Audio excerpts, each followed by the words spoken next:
So this is a really good exercise to start to encourage extension in the lower back with control, by controlling that motion with abdominal activation. So I'm going to show you a few ways that we're going to do this, one exercise which is going to incorporate those movements.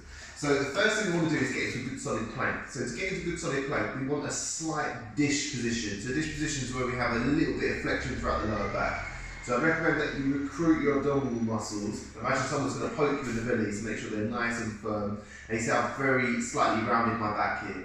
Now I want to keep that position whilst I step out into a plank to see how my back hasn't moved, it hasn't then sunk, it's stayed in that dish position.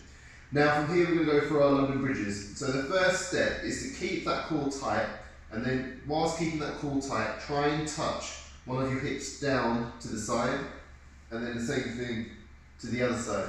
After you've done that, you're then going to take your head to your hands, take your belly button to the floor, and then re-enter into that bridge position. So that's that dish position, so that's one rep.